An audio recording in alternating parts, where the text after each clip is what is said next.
ప్రభావుడు ఆ మహామహుని హస్తంబుననే వంశిగా గరుడా ఎంత పని చేసింది. అయ్యో, పుడిచి కూర్చుండక ఆ సురారితో అకారణ వైరము తెచ్చుకుంటే గాంధీవాది మహాదివ్యాయుధ సంప్రాప్తి అతని కరుణా కటాక్షమే కదా. గాంధారీయ నిర్మిత మహోపద్రవం నుండి బయటపడటం ఆ వాసుదేవుని కరుణయే కదా కారణం.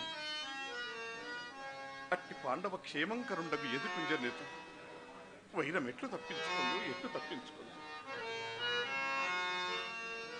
శరణాగతావన బిరుదంకితుడనయ్యి ఇప్పుడు ఇతన్ని విడిచినచు సకల మహీనాయకుడు నాకు అప్రతిష్ట కలగక మానదు.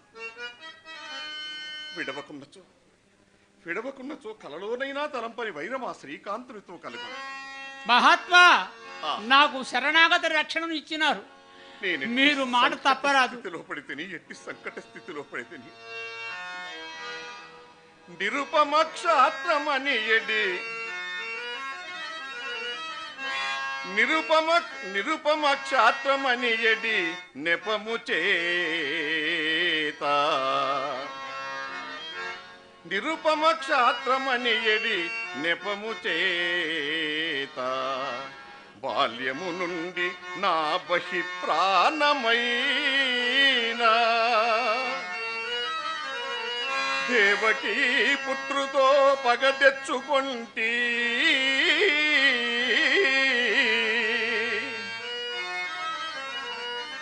కొర విజేకొని తలగోకుకొని నయట్లు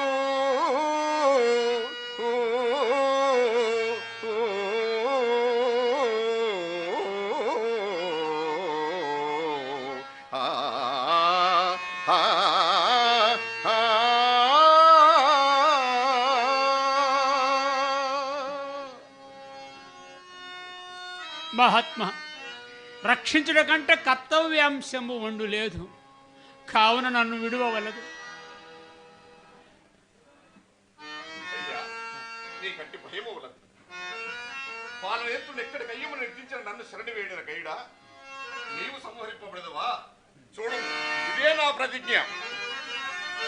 నిటలాక్షుండిపుడెత్తి వచ్చినను రాని అన్నదమ్ములు నిటతాటంబుగ పాసిపోయినను పోనీ కృష్ణుడే వచ్చి ఒత్తిటు పార్థాయనని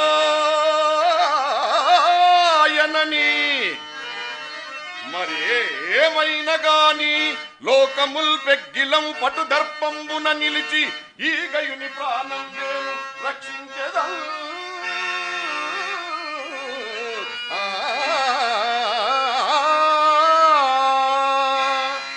గైడా, అదేమ ఆశ్రమం, నీవచ్చట విశ్రమించు. చిత్తము మహాప్రభు.